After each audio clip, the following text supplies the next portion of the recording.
आज पढ़ते हैं जैव प्रौद्योगिकी। जैव प्रौद्योगिकी में आनुवांशिक वैक्सीन।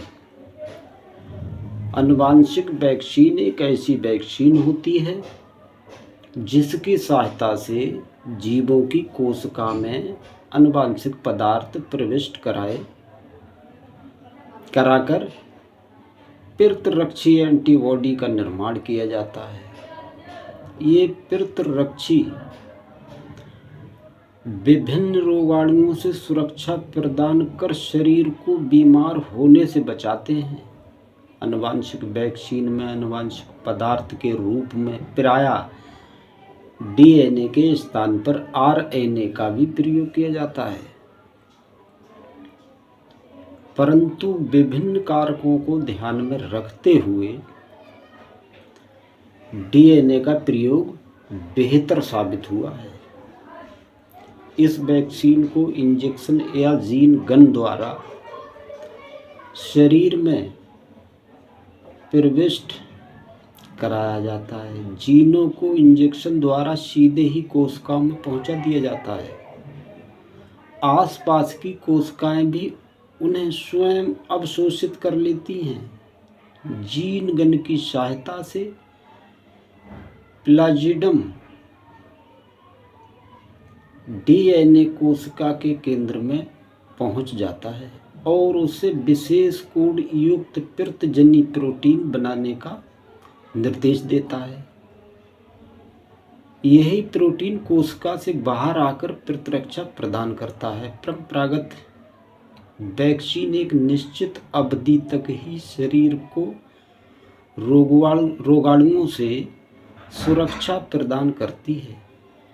मृत रोगाणुओं से बनी वैक्सीन जैसे पोलियो के रोगाणुओं से निर्मित वैक्सीन कोशिकाओं के अंदर प्रविष्ट नहीं हो पाती, इसलिए ये केवल प्राथमिक सुरक्षा ही प्रदान कर पाती है।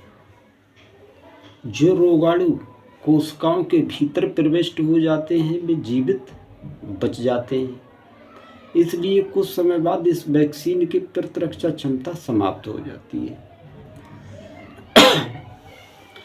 किसी भी परंपरागत वैक्सीन शरीर के प्रतिरक्षा प्रणाली को सुव्यवस्थित रखने में महत्वपूर्ण भूमिका निभाती है। आनुवांशिक वैक्सीन और पारंपरिक वैक्सीन की संरचना में काफ़ी अंतर है। आनुवांशिक वैक्सीन में जीवाणु से प्राप्त डीएनए के एक छोटे टुकड़े प्लाज्मिड का प्रयोग किया जाता है, जो बीमारी पैदा करने में अक्षम होता है।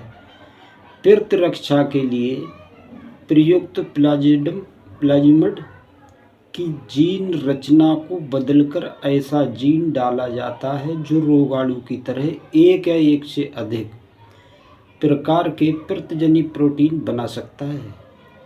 रोगाणुओं की पुनः संरचना कर सकने या बीमारी पैदा करने वाला जीन निकाल दिया जाता है। जीन संबंधित फसल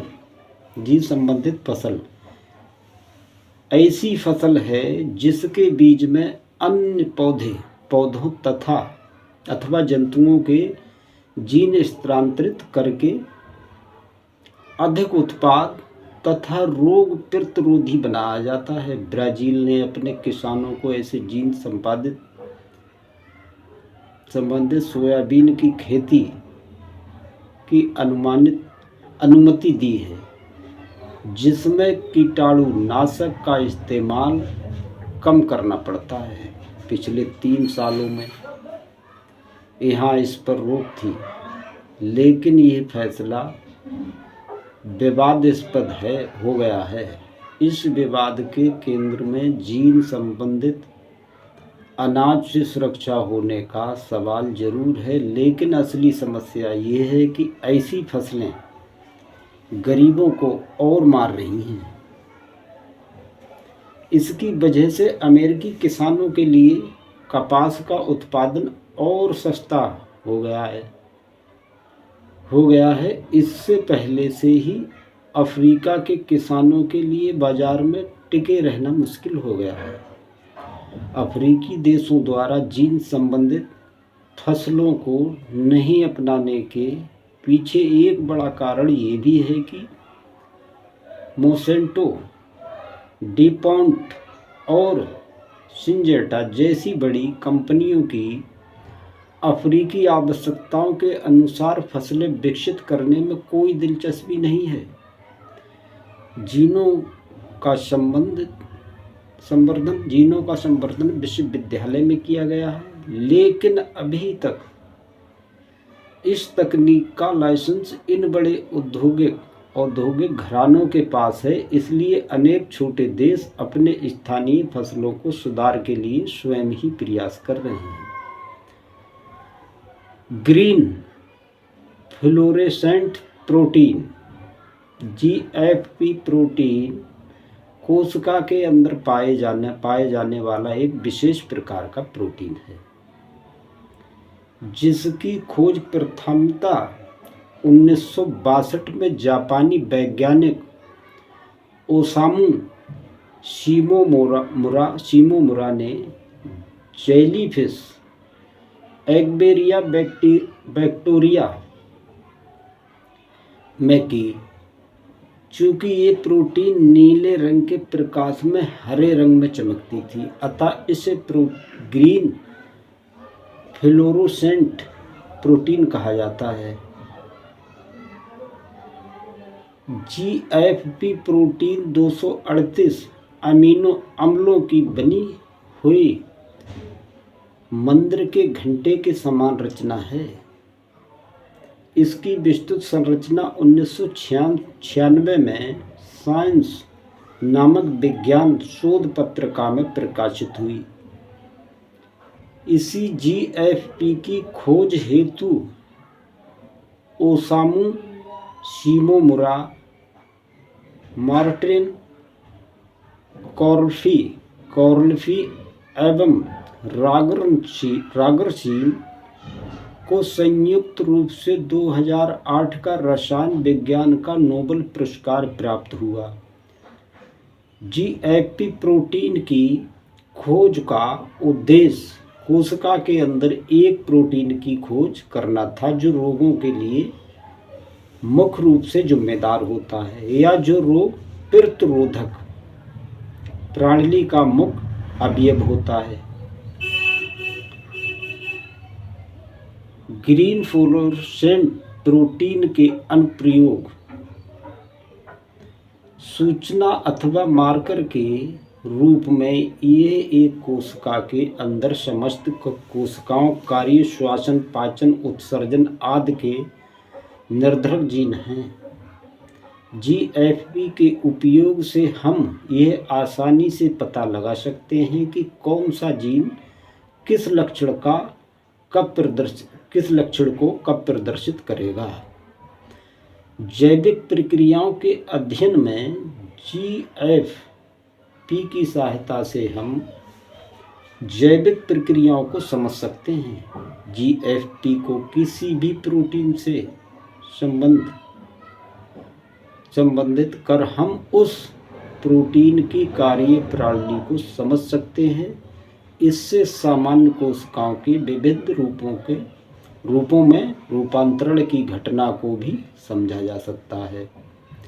इसके अलावा ग्रीन फ्लोरोसेंट प्रोटीन का प्रयोग बायोसेंसर के रूप में तथा कोशिका के अंदर विभिन्न एंजाइमों के चित्रण में किया जा सकता है। ग्रीन फ्लोरोसेंट प्रोटीन की खोज कोशिका विज्ञान में एक मील का पत्थर मानी जा रही है। मैमथ का न्यूक्लियर जीनोम। विगत वर्ष अमेरिका के वैज्ञानिकों ने हिमयुग के विशेष पहचान वाले मैमथ का DNA उसके बालों से प्राप्त करने में सफलता पाई है। अब वैज्ञानिक इस DNA से मैमथ का न्यूक्लियर जीनोम तैयार करने में लगे हैं। वैज्ञानिकों ने रूस के साइबेरिया क्षेत्र में 50,000 से 12,000 वर्ष पूर्व मर चुके मैमथ के बालों से 10 माइटोकॉन्ड्रिया जीनोम प्राप्त किए हैं। ये उल्लेखनीय है कि मैमथ एक विशालकाय हाथी प्रजाति का जानवर था, जो कि डायनासोर की तरह अचानक पृथ्वी से लुप्त हो गया। मैमथ के जीनोम निर्माण से न केवल इस विचित्र जंतु के बारे में जानकारी मिल सकेगी, बल्कि इससे विलुप्त होने के कारणों पर भी प्रकाश पड़ेगा। International cancer genome consortium cancer के उपचार हेतु दुनिया भर के वैज्ञानिकों ने कैंसर के जीनोम का एक डाटाबेस तैयार किया है। जेनेटिक इंजीनियरिंग के क्षेत्र में यह विश्व का सबसे बड़ा अंतर्राष्ट्रीय कैंसर शोध संयोग है। इस परियोजना की शुरुआत कनाडा के ओटारियो इंस्टीट्यूट फॉर कैंसर रिसर्च तथा अमेरिका के नेशनल इंस्टीट्यूट ऑफ हेल्थ द्वारा की गई है। इस कंसोर्टियम में भारत भी शामिल है। इसमें शामिल प्रत्येक संस्थान कैंसर के किसी एक टाइप पर शोध करेगा और एक जेनेटिक कैटलॉग तैयार करेगा। इस कैटलॉग के अध्ययन के बाद जीन के विश्लेषण किया जाएगा और विश्लेषण कंसोर्टियम में शामिल प्रत्येक देश को उपलब्ध होगा। इस परियोजना में कुल 9 देश शामिल हैं। प्रत्येक देश को शोध की लागत स्वयं वहन करनी होगी, जबकि शोध सभी सदस्य देशों को उपलब्ध होगा। सरोगेट मदर किराए की कोख आधुनिक युग में निसंतान दंपति संतान प्राप्त हेतु किसी दूसरे की कोख किराए पर लेते हैं। सरोगेट एक प्रकार का समझौता है जो निसंतान दंपति एवं सरोगेट मदर के बीच होता है। इस कानूनी कारनामे में धन के भुगतान का विवरण अंकित है। इस प्रक्रम में ज़्यादातर निर्धन महिलाएं ही सरोगेट मदर बन रही हैं और इनके ग्राहक मुख्यतः विदेशी दंपति ही होते हैं। सरोगेट समझौते में मुख्यतः 3 पक्ष शामिल होते हैं: क्लिनिक, सरोगेट मदर तथा खरीदार दंपति। इस प्रक्रिया में इन विट्रो फर्टिलाइजेशन IVF तकनीकी की मदद ली जाती है। सरोगेट मदर हेतु भारतीय चिकित्सा शोध परिषद द्वारा निर्देश। नंबर 1, भ्रूण विकास के दौरान सरोगेट मदर का पूरा खर्चा जैविकीय दंपति द्वारा वहन किया जाएगा। नंबर 2, मदर की आयु 45 वर्ष से ज़्यादा ना हो। नंबर 3, सरोगेट मदर का HIV परीक्षण जरूरी है। नंबर 4, सरोगेट मदर भ्रूण विकास के दौरान ड्रग्स का सेवन नहीं करेगी। नंबर 5, कोई महिला 3 बार से ज़्यादा सरोगेट मदर नहीं बन सकेगी। इन विट्रो फर्टिलाइजेशन IVF एक ऐसी प्रक्रिया है जिसमें अंडाणु कोशिकाओं को महिला गर्भाशय के बाहर शुक्राणुओं द्वारा निषेचित किया जाता है। IVF बाध्यता को दूर करने की एक कारगर तकनीकी मानी जाती है। इस प्रक्रिया में महिला के अंडाशय से अंडों को अलग करके उनका संपर्क द्रव माध्यम से शुक्राणुओं से कराया जाता है। इसके बाद निषेचित अंडों का स्थानांतरण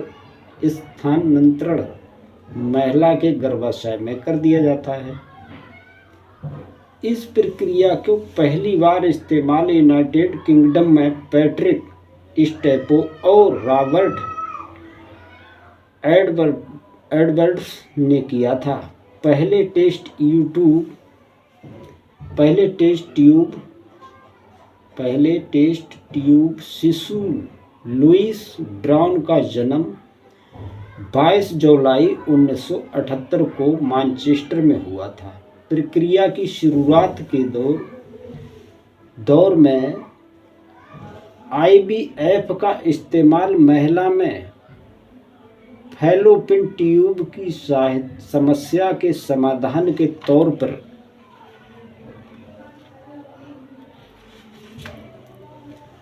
किया जाता था, लेकिन बाद में इसको ऐसी तकनीकी भी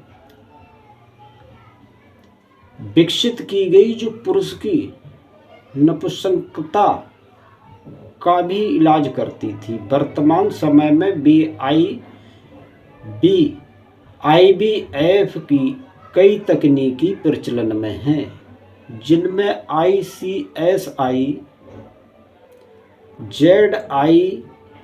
ZIFT, GIFT और PGD हैं। ICSI को इस्तेमाल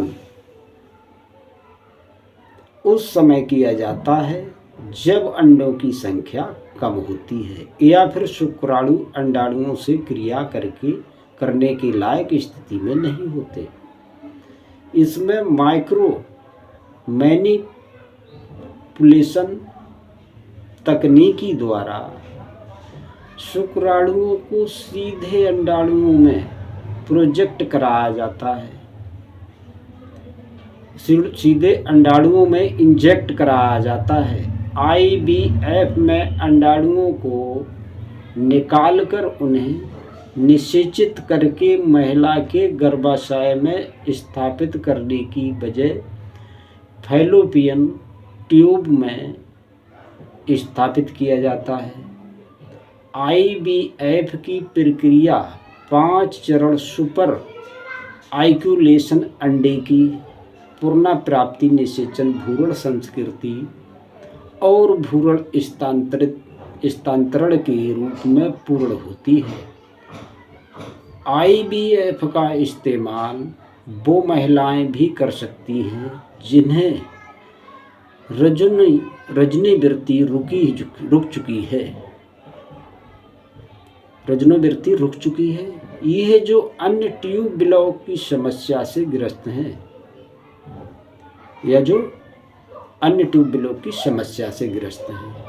DNA प्रिज्म एक ऐसा तरीका है जिसके द्वारा DNA के टुकड़ों के आकार के अनुसार तेजी से छँटाई की जाती है। अन्य तरीकों से जहाँ किसी एक बड़े अणु को टुकड़ों में बांटने के लिए 10 घंटे से 10 दिन लग जाते हैं, वहीं इस तकनीकी से ये कार्य 15 सेकंड में हो जाता है। DNA प्रिज्म के बीचों बीच 3x9 मिलीमीटर आकार की एक संरचना होती है। इस संरचना में वेफर घोल भरा होता है और इसके किनारे पर विभिन्न आकार के DNA अणुओं का मिश्रण तैयार रहता है। इस संरचना से जुड़े हुए इलेक्ट्रोड DNA में एक समान विद्युत क्षेत्र बनाए जाते हैं। सबसे पहले इलेक्ट्रोड्स के द्वारा पूरी संरचना में शक्तिशाली विद्युत धारा प्रवाहित की जाती है। DNA पर ऋण आवेश होता है, जिसके कारण ये केवल एक दिशा में गति करने लगते हैं। इसके कारण विद्युत क्षेत्र में कमी आती है और इसकी दिशा 120 अंश तक घूम जाती है, जिसके कारण DNA अणु दूसरी दिशा में चले जाते हैं। विद्युत क्षेत्र की शक्ति और दिशा में परिवर्तन के लिए DNA पर एक औसत बल लगता है और जो उसकी दिशा निर्धारित करता है। इस उपकरण के पीछे मुख्य बिंदु ये है कि वैकल्पिक क्षेत्र के प्रभाव से छोटे और बड़े अणु अलग अलग हो जाते हैं। इसके परिणाम स्वरूप बड़े अणु शक्तिशाली क्षेत्र की दिशा में गति करते हैं, जबकि छोटे अणु औसतन क्षेत्र की दिशा में गति करते हैं। डीएनए जब पात्र के निचले किनारों पर जमा होते हैं तो उन्हें लंबाई के अनुसार अलग अलग कर लेते हैं और अलग अलग चैनलों में इकट्ठा कर सकते हैं। ये उपकरण 1,13,000 इकाइयां लंबे डीएनए अणु को 1,00,000 इकाइयों तक लंबे अणु से अलग कर सकता है। बीच की संरचना एरे के क्षेत्र में वृद्धि कर इसमें और सुधार किया जा सकता है। शुक्राणु को प्रयोगशाला में तैयार करने में मिली सफलता। वैज्ञानिकों को पहली बार प्रयोगशालाओं में चूहे के शुक्राणु तैयार करने में सफलता मिली है। इससे कृत्रिम मानव शुक्राणुओं के उत्पादन का मार्ग प्रस्तुत हो सकेगा, जिससे लाखों निसंतान पुरुष अपने बच्चों के पिता बन सकेंगे। जर्मन के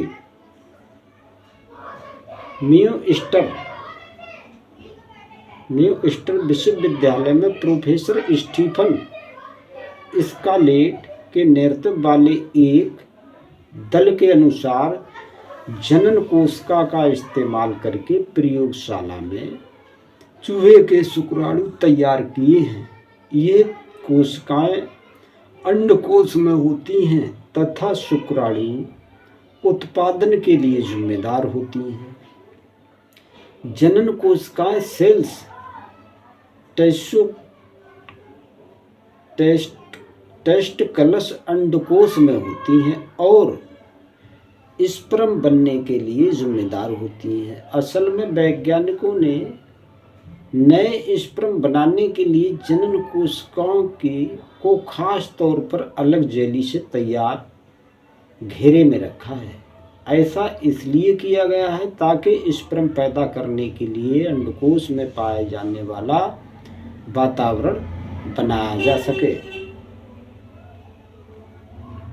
जो कि नई किस्म DWRB91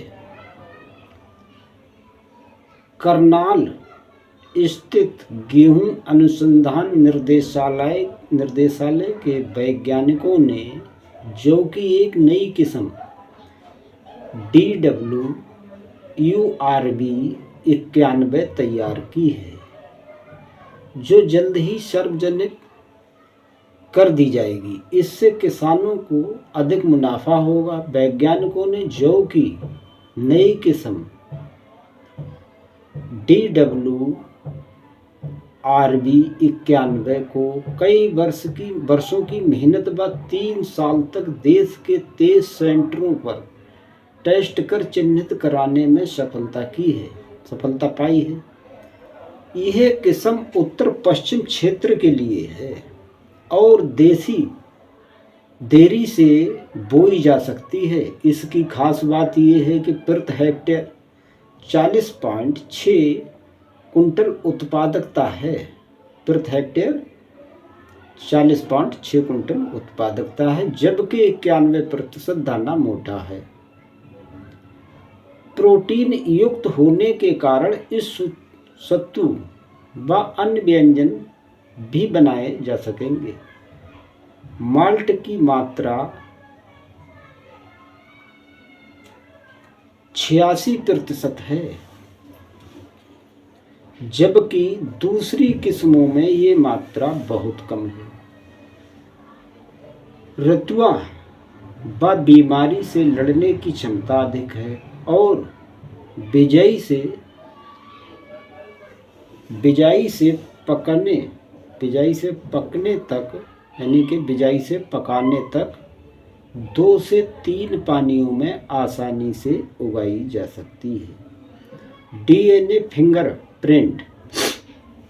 डीएनए फिंगरप्रिंट एक ऐसी तकनीकी है जिसके द्वारा किसी मनुष्य की पूर्ण पहचान सुनिश्चित की जाती है। चूँकि प्रत्येक मनुष्य का डीएनए विलक्षण होता है, जिसकी समाकृति नामुमकिन है, अतः डीएनए की संरचना को व्यक्ति विशेष की मौलिक पहचान के रूप में प्रयोग करना ही डीएनए फिंगरप्रिंट कहलाता है। यह पहचान इतनी सटीक होती है कि किलोइन से भी उसके पैतृक जीव का विभेद किया जा सकता है। डीएनए फिंगरप्रिंटिंग बायोटेक्नोलॉजी की एक विलक्षण एवं आधुनिक जैविक तकनीकी है। इसका मुख्य आधार प्रत्येक मानव में पाया जाने वाला डीएनए पुनरावृत्त DNA replication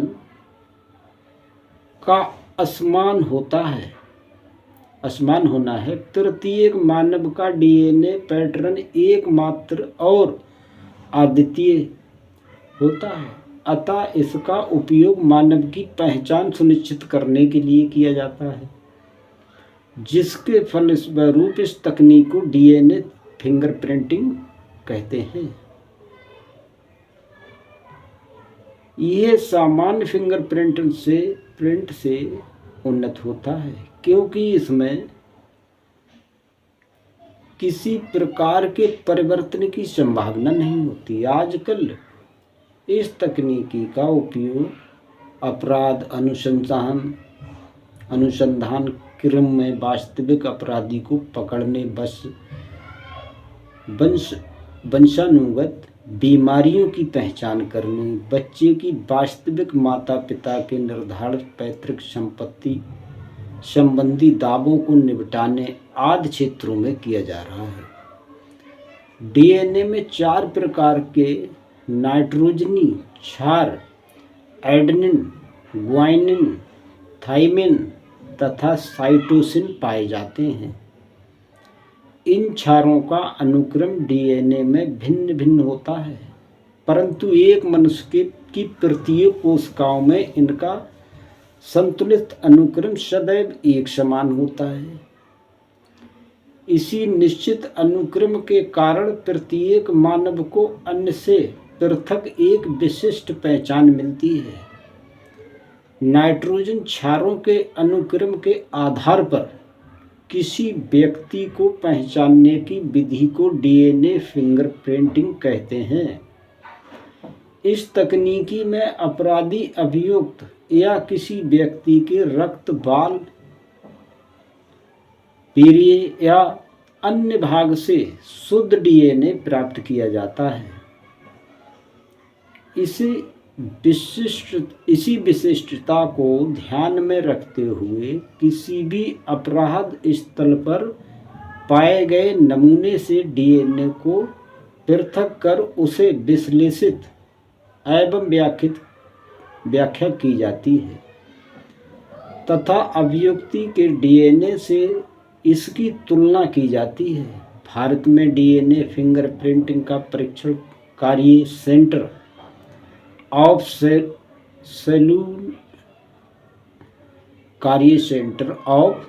cellular and molecular biology Hyderabad में किया जाता है। भारत में इस परीक्षण तकनीकों को लाने में centre of cellular and molecular biology Hyderabad के वरिष्ठ वैज्ञानिक डॉक्टर लालजी सिंह का विशेष योगदान रहा। तथा वर्तमान में वे इस परीक्षण तकनीकी के भारत में प्रमुख कार्यकर्ता धरता हैं।